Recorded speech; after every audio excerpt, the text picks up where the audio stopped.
That was the sound that changed everything. Mrs. Patterson, HOA president, perfect hair, perfect blazer, and the kind of entitlement that comes with a badge of small-town power, decided my dirt lane was her shortcut. She drove across my farm like it was a private parking lot, squashing seedlings, churning up mud, and smiling like it was none of her business. I swore it would stop. I didn't swear to break anything. I swore to make sure her precious car paid the price.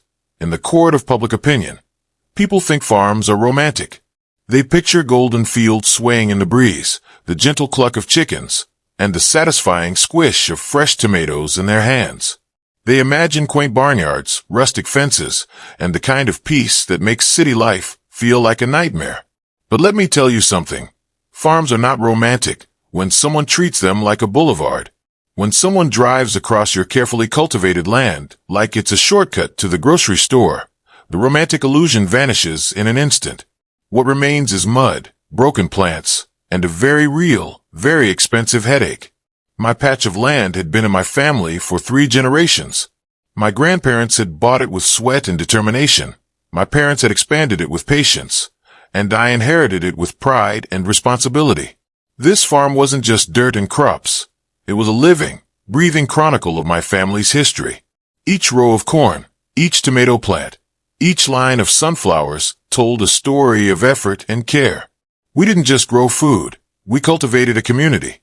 Our harvests fed neighbors, supplied local farmers markets every Saturday, and provided educational experiences for children who had never seen a carrot pulled fresh from the soil.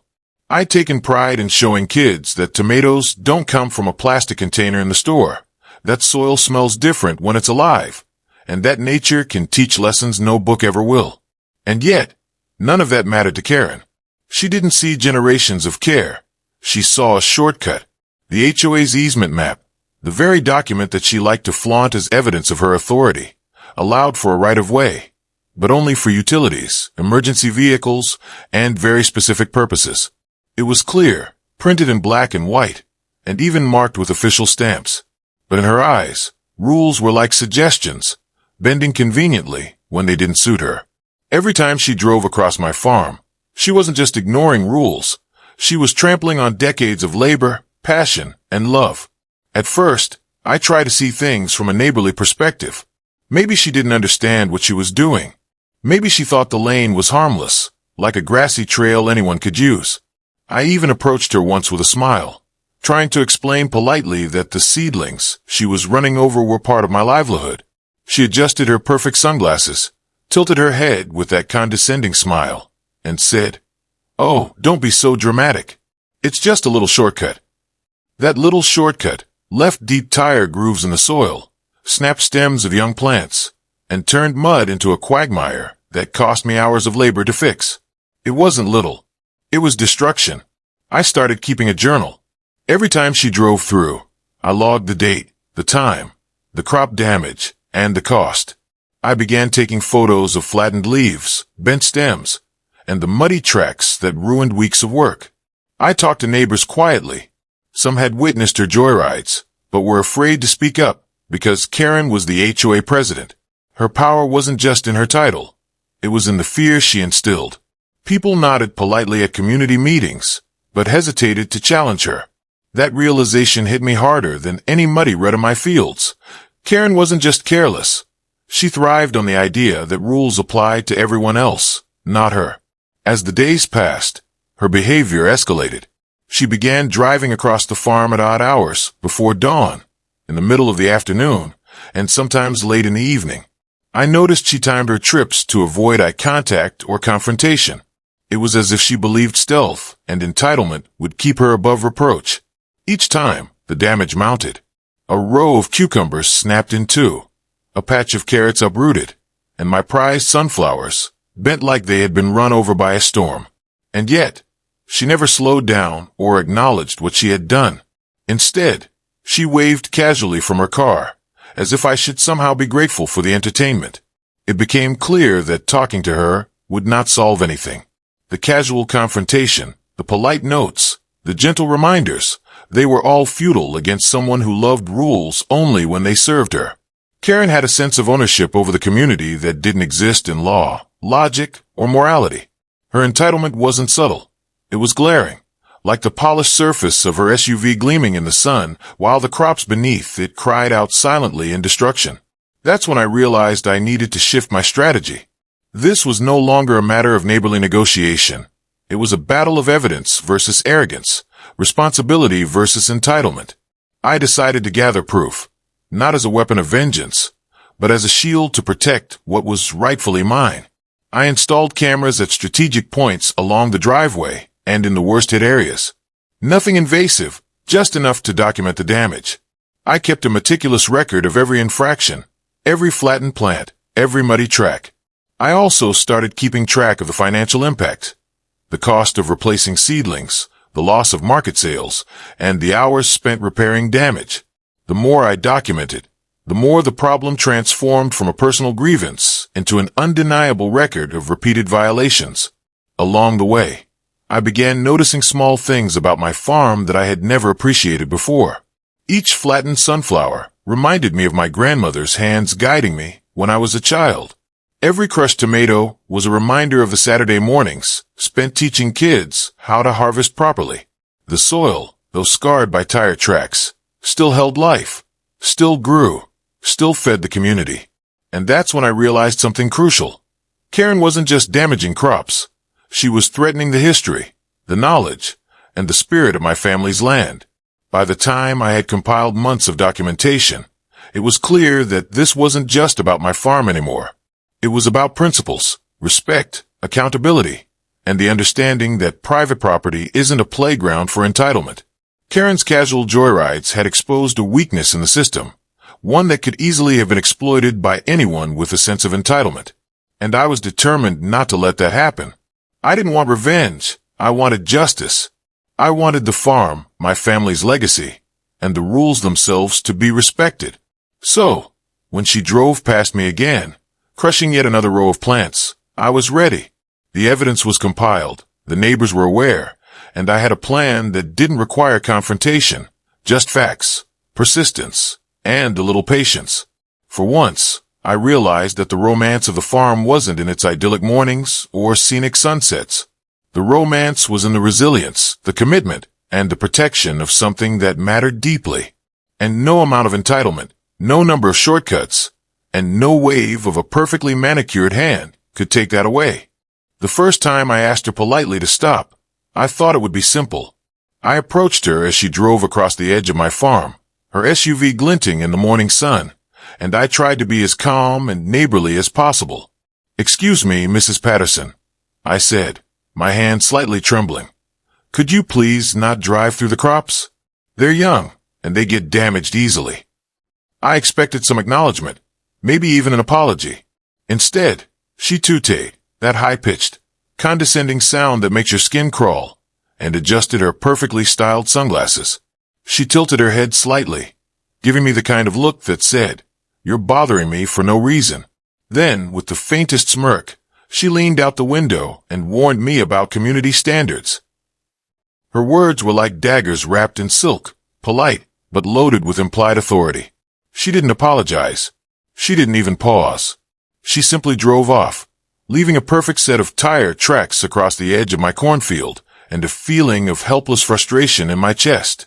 I stood there, staring at the squashed leaves, feeling that helplessness mixed with anger. I had assumed that politeness and reason would work. Apparently, I had underestimated her sense of entitlement. That was lesson number one. Some people believe rules exist only when they benefit them. The second time, I tried a different approach, a note. I didn't scrawl anything harsh or angry. I wrote neatly on a small piece of cardstock, "Please respect the crops. Your vehicle damages the seedlings and affects the farm's productivity. Thank you for understanding." I placed it carefully under her windshield wiper, hoping that a clear, written explanation would appeal to her sense of decency. I even used polite language, as if manners could outweigh arrogance. The note disappeared within a day. I suspected she read it, smirked, and tossed it aside. Maybe she didn't read it. Maybe she did and didn't care. Either way, nothing changed. The next morning, I walked out to inspect the damage and found another row of my prized lettuce flattened, a fresh set of tire marks cutting through the soil like scars. That was when I realized that written warnings, polite, precise, and friendly, were also powerless against her sense of entitlement. The third time, things escalated in a way I couldn't ignore. It was just before dawn, the kind of quiet hour when the world is soft and still, and my farm usually glowed with dew on every leaf. I was stepping outside to check the tomatoes when I heard the rumble of an engine. My heart sank before I even saw the car. Sure enough, there she was, Karen, driving straight across my property, headlights slicing through the morning mist, leaving a trail of destruction in her wake. This time, she didn't just clip the edges of the crops. She drove through the center of my charred patch, crushing the leaves flat, as if they were paper under her tires. The smell of disturbed soil and broken plants filled the air, sharp and bitter. I couldn't believe it. I wanted to yell, to scream, to demand that she stop, but I knew that doing so in the moment might escalate the situation, and I wanted something stronger than mere confrontation. I wanted accountability. By the time the HOA meeting came around, my frustration had reached its peak. I stood in front of the board and the other homeowners, my palms slightly sweaty, my voice steady but firm. I presented the issue, carefully outlining the damage, the dates, and the impact on my crops. I even brought photos, crisp, undeniable proof of her repeated trespasses. I thought that presenting the facts logically would compel the board to act. Karen sat there, impeccably dressed, her hair perfectly coiffed, her nails polished to perfection. She listened as if I were narrating a minor inconvenience, not the repeated destruction of someone's livelihood. When I finished, she laughed, a sharp, dismissive sound that cut through the room like glass. "Oh, come on," she said, waving her hand as if brushing away an insignificant detail. "You're being dramatic." In that moment, I realized something profound. Drama might be the only language some people understand. Facts, proof, and polite requests didn't matter. Even the moral weight of tradition and family legacy held no sway. To her, my passion and frustration were nothing but exaggeration. The word drama was her shield, her way of trivializing the impact of her actions. I remember sitting back down in my chair, my mind racing. How could I communicate the seriousness of my farm's destruction to someone who saw it as trivial? How could I hold someone accountable when the system seemed stacked in favor of entitlement? The meeting continued, but my attention was divided between the board members' nods, the murmurs of agreement from other neighbors, and the sheer audacity of Karen's dismissal. After the meeting, I walked back to the farm, the late afternoon sun casting long shadows across the flattened chard. I knelt down and touched the broken leaves, feeling a mix of sadness and determination. I realized that if I wanted change, I would have to speak in a language stronger than words, one that combined evidence, persistence, and public accountability. Notes and polite requests were useless. Direct confrontation was shrugged off. The only way forward was strategy. That night, I started planning. I reviewed every incident, noting the patterns, the times of day, and the frequency of her trespasses. I sketched the layout of the driveway and the areas most affected.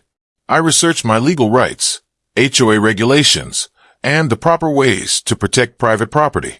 I knew that acting impulsively could backfire, but careful planning might finally give me the leverage I needed.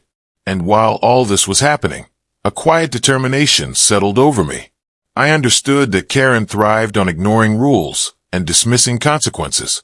But I also knew that persistence, preparation, and documentation could turn her own arrogance against her.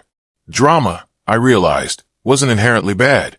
It could be a tool, a way to expose truth, demand accountability, and make sure that actions had consequences. By the time the next dawn arrived, I had installed small, discreet cameras to document the driveway. I knew exactly where she would drive, and I knew that I was ready to capture everything. No more polite requests. No more notes. This was about proof, about preparation, and about turning the tide. And as I watched the sun rise over my battered crops, I felt a strange mix of anticipation and calm. Karen might think I was dramatic, but soon, the results would speak louder than any words ever could. I didn't want vigilante justice. I wanted proof. What I wanted was simple and boring. A record that could be shown to other people who might actually do something about it. Revenge would have been loud and risky. Proof on the other hand, is quiet, clean, and stubborn. It forces a conversation you can't dodge. So I started there. First, I thought carefully about what I was legally allowed to do. There are lines you don't cross when you're trying to be right. You don't want your methods to become the problem. I checked county camera laws, made sure any devices were placed on my property, and avoided recording anyone's private conversations or their backyard. The cameras were little, weatherproof boxes, the kind tourists use to film wildlife. I tucked them behind the sunflower stakes and near the beehive shed, pointing only at the lane where tires cut through my rows. They were discreet by design, no flashing lights, no loudspeaker, nothing that screamed trap. They were there to witness, not to entrap. Every morning I checked the footage like it was mail, sometimes routine, sometimes stomach-dropping. There's an odd rhythm to watching someone violate your space in slow motion. The way the tires sink into the soil, how a wheel clips a tomato plant and the entire row seems to sigh. The way someone will look over, smirk, and wave as if the damage is a joke. I time-stamped each clip, backed them up on a small external drive, and uploaded copies to a cloud folder with read-only permissions so nothing could be tampered with. I printed screenshots of the worst hits and grouped them by date.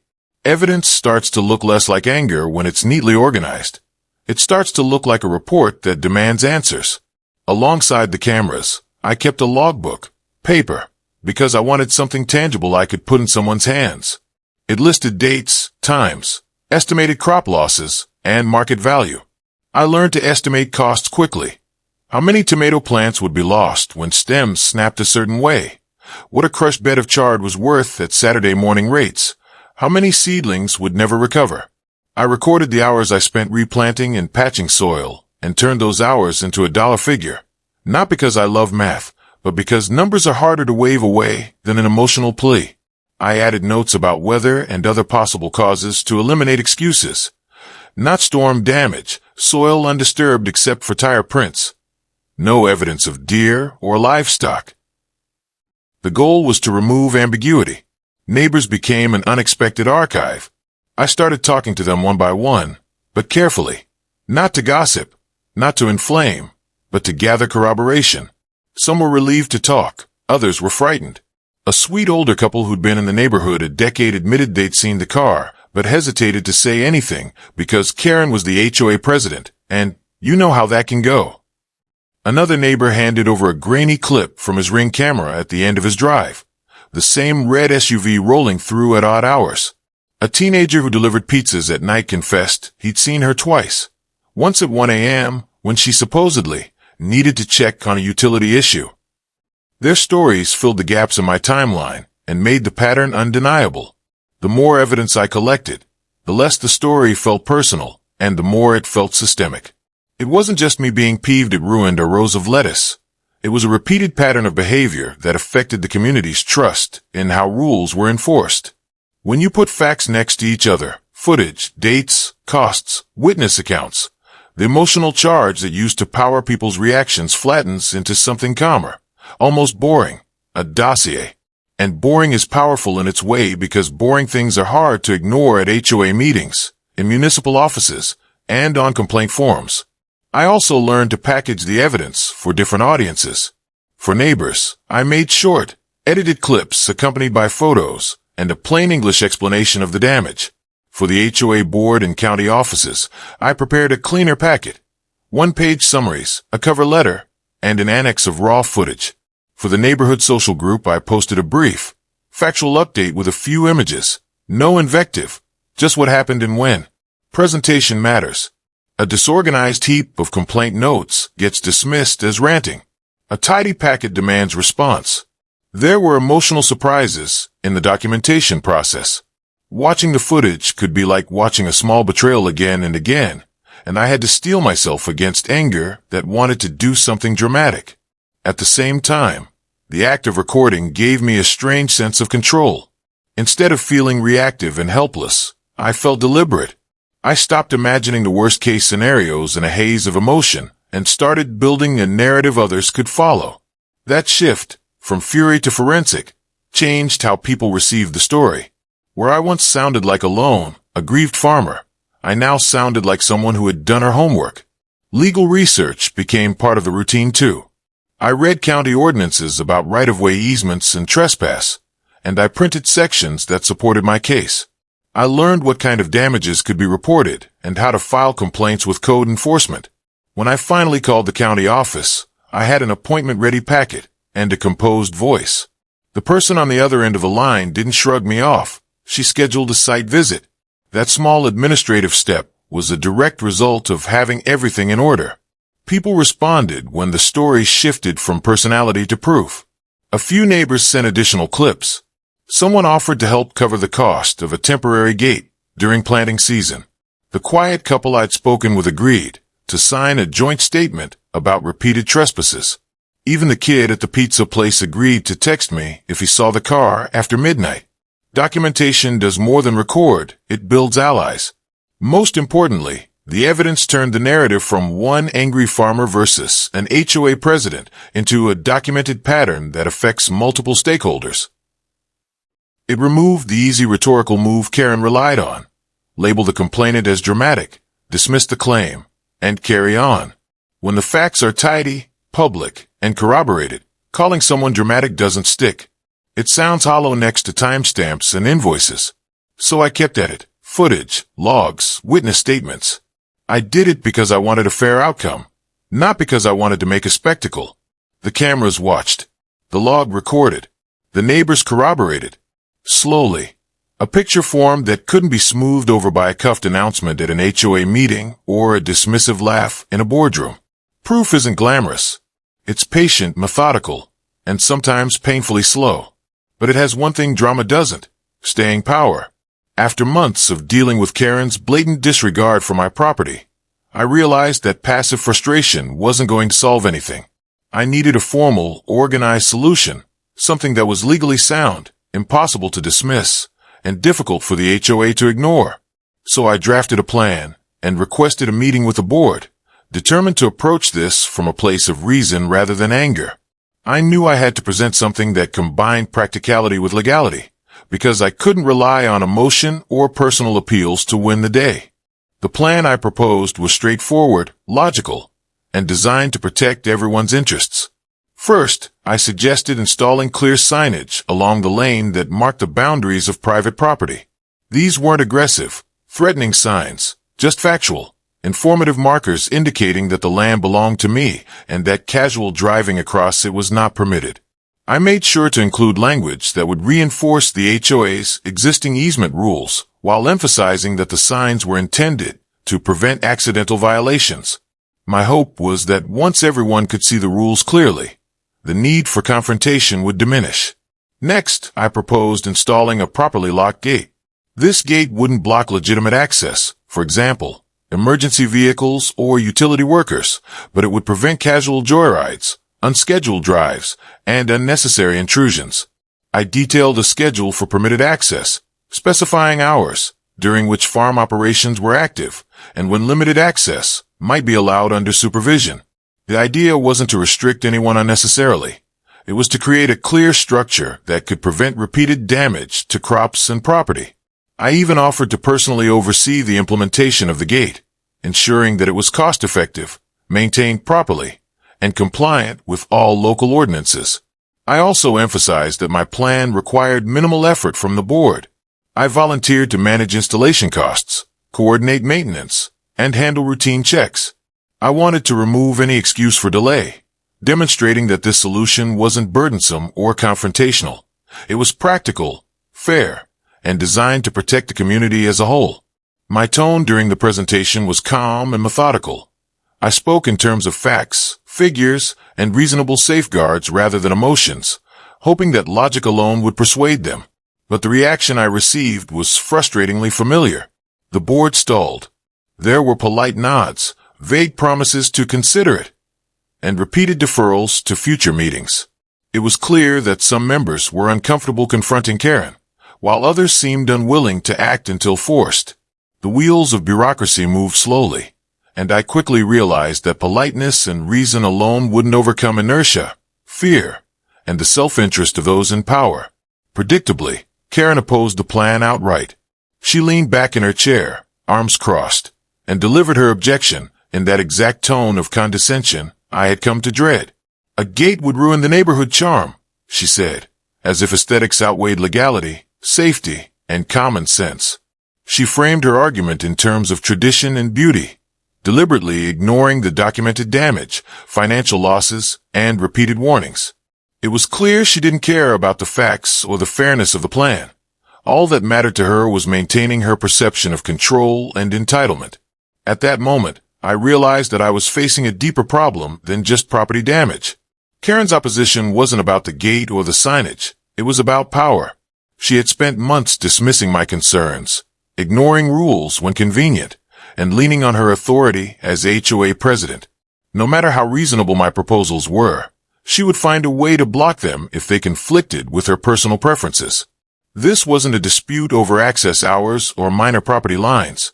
It was a test of accountability and community standards. I left the meeting frustrated but determined. I realized that subtlety and reason alone would not work with someone like Karen. The polite approach had failed. The documentation had been ignored in this forum, and the board's inaction meant that relying solely on formal channels wasn't enough.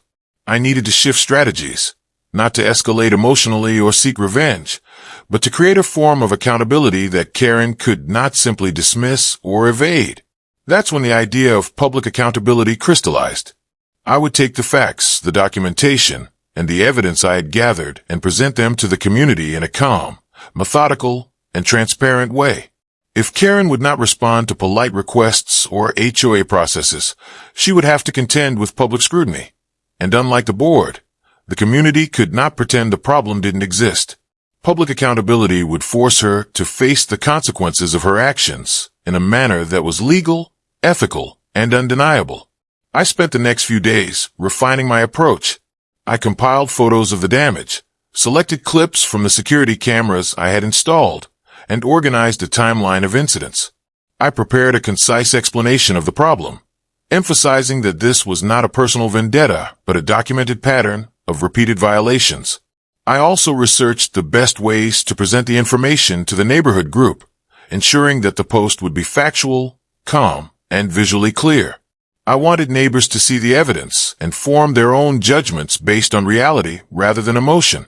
In addition to the visual documentation, I included data about the economic impact. Crops had been destroyed, seedlings uprooted, and market sales affected. Each loss was carefully calculated and presented alongside the evidence, providing a clear, quantifiable measure of the damage. I included brief descriptions of the legal rights associated with private property and the HOA's obligations under the easement rules. By packaging the information in this way, I created a comprehensive, transparent record that could withstand scrutiny and could not be dismissed as exaggeration. I also prepared for potential backlash. Karen could try to spin the narrative, accuse me of harassment, or claim that I was being dramatic. Anticipating this, I kept the presentation factual, avoided inflammatory language, and ensured that all claims were backed by evidence. The goal was not to humiliate her, but to show the community the reality of her repeated actions and their consequences. Public accountability, in this case, was not about shame.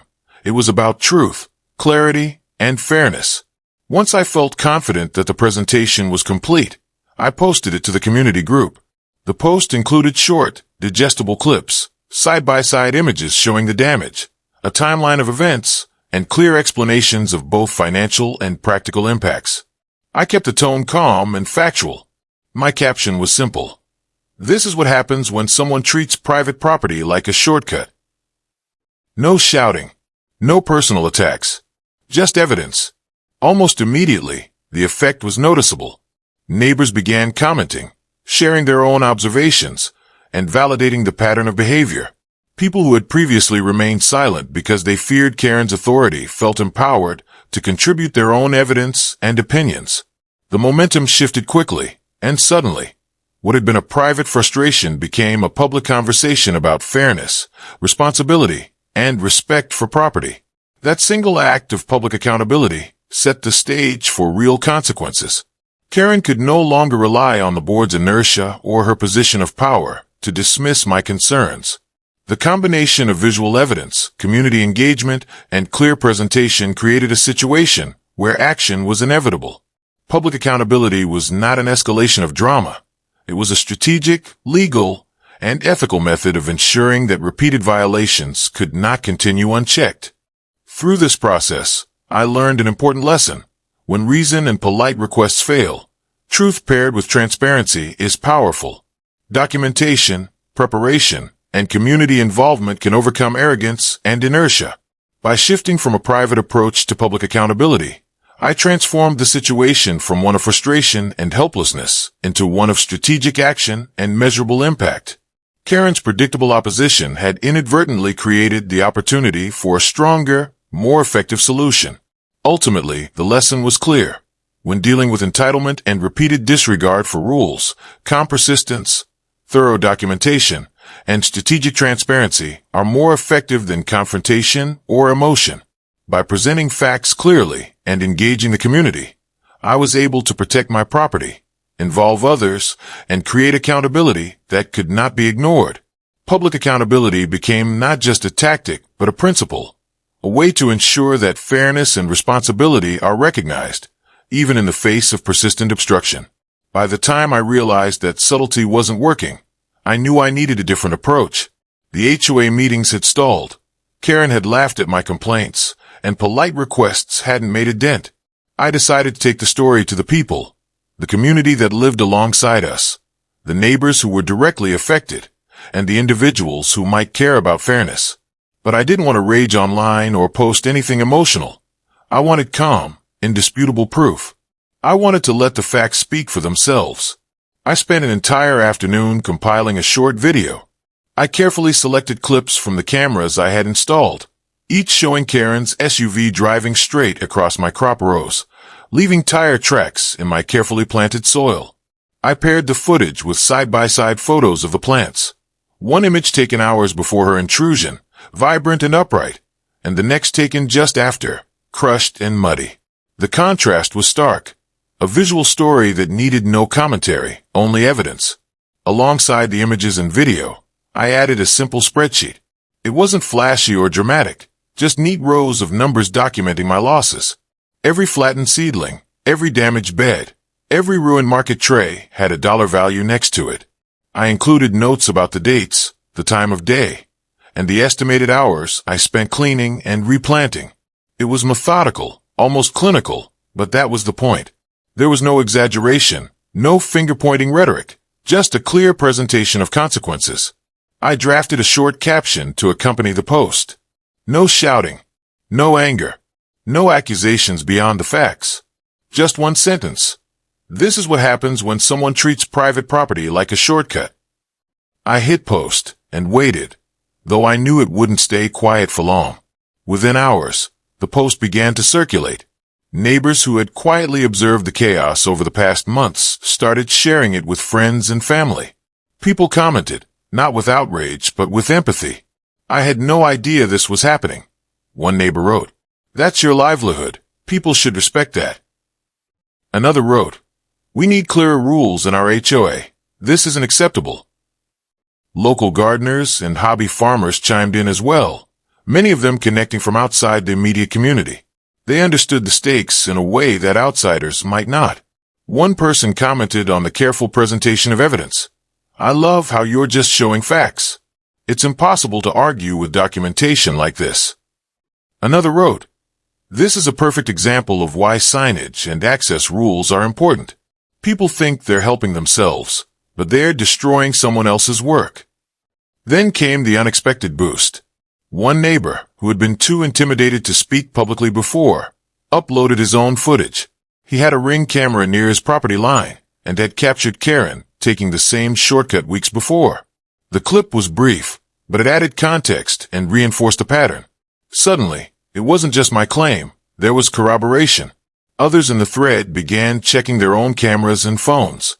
By the end of the day, the thread was filled with multiple clips, photos, and comments documenting repeated incidents over several months. The momentum shifted in a way I hadn't anticipated. What had started as a personal grievance became a community issue. People weren't just sympathizing with me. They were validating the need for rules and accountability. Conversations began about broader HOA policies, about ensuring that private property rights were respected, and about how to prevent similar situations in the future. Even some of the neighbors who had previously been on the fence or intimidated by Karen's authority started voicing their support. Karen, predictably, did not respond publicly. But that didn't matter. The post, now shared widely within the neighborhood social group, had created a record that couldn't be ignored. Her actions were visible to anyone paying attention: neighbors, local gardeners, and even members of the HOA who had previously been passive. Suddenly, she could no longer dismiss complaints as dramatic or personal.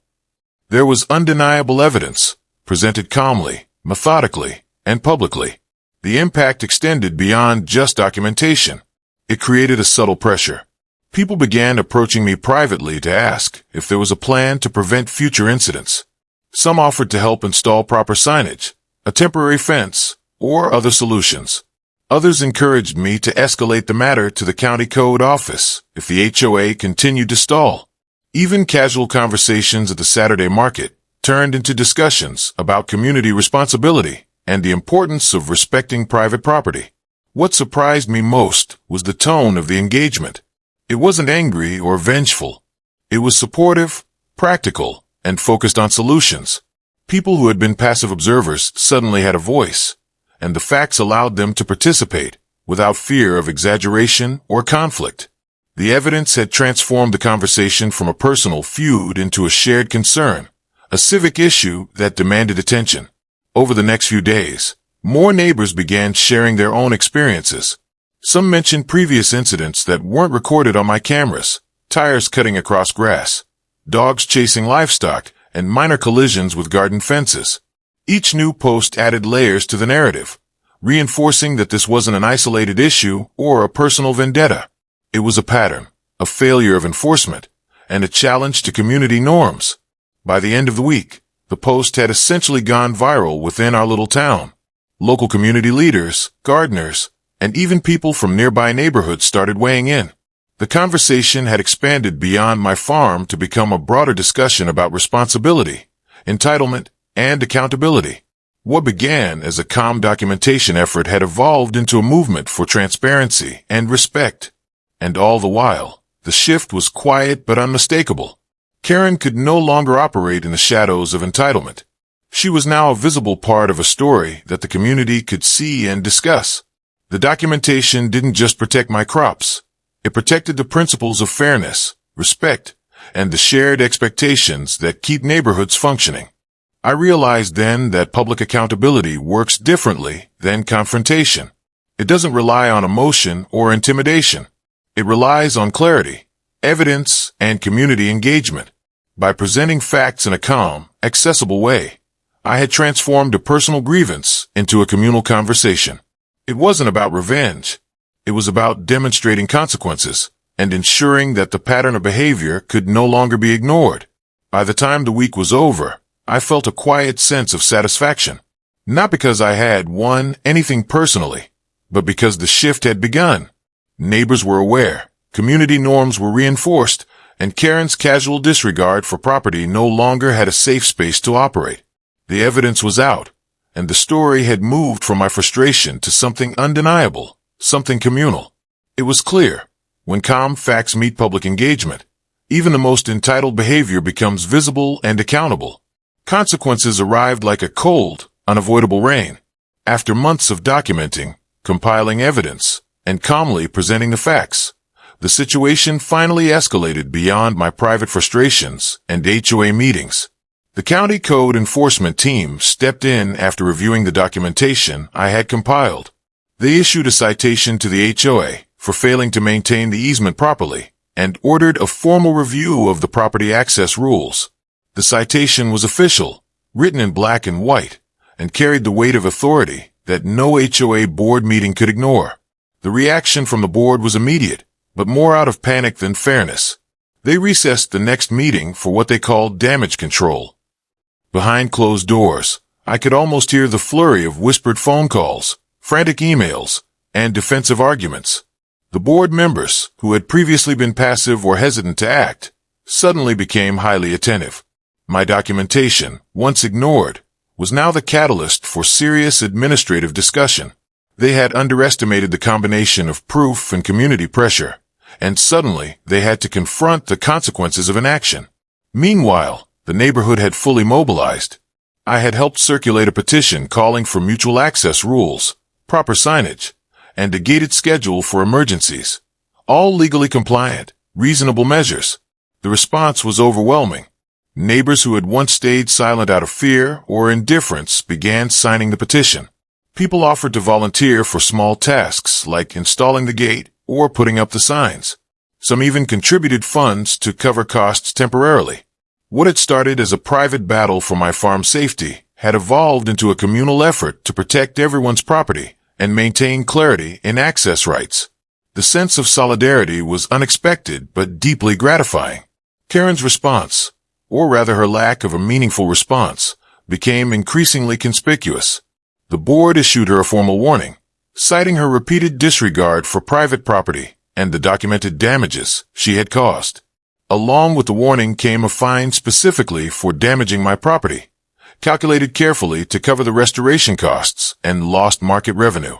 This was not dramatic or vindictive. It was measured and entirely justified. Her car, the cherry red SUV she had once waved from so smugly, was now also officially in trouble. No poetic sabotage or dramatic destruction was necessary. The law handled it cleanly. She received a ticket for driving on private property, and when she attempted to park across my farm entrance during another board meeting, a towing notice had been left on her windshield. The sight of the tow truck driving away with her vehicle was oddly satisfying. It wasn't the cinematic revenge moment I had fantasized about in private, but it was legal, unassailable, and completely effective. Her car, once a symbol of her entitlement, had been restrained by nothing more than fact, procedure, and law. What surprised me most, however, was not the fine or the tow, but the transformation in the community. I had assumed that my neighbors were mostly passive, willing to let a single HOA president's whims dictate property norms. But the combination of evidence, calm presentation, and communal involvement sparked something unexpected. People who had been hesitant or intimidated began stepping forward. They discussed property boundaries, rules, and enforcement with clarity and conviction. Conversations that once ended in muttered, "Don't get involved," turned into productive discussions about fairness, responsibility, and mutual respect. Neighbors who had previously ignored minor trespasses began advocating for clear, enforceable policies. The HOA instituted measures to prevent future conflicts, signage clarifying private property boundaries, schedules for permitted access, and a gated system for emergencies.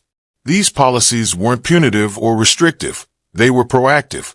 They created structure where previously there had been ambiguity, and they made it impossible for anyone to assume that rules only applied when convenient. Even Karen's attitude appeared to shift subtly. She stopped her casual joyrides across the farm. The smug waves disappeared. The daily intrusion of her SUV, once a persistent source of frustration, ended not because of confrontation, but because the combination of community scrutiny, legal enforcement, and procedural consequences made it untenable. Her behavior, once an unchecked display of entitlement, had been restrained by a system that valued fairness and evidence over drama. The change in the neighborhood culture was perhaps the most rewarding outcome. People began talking to each other more openly about property, access, and accountability.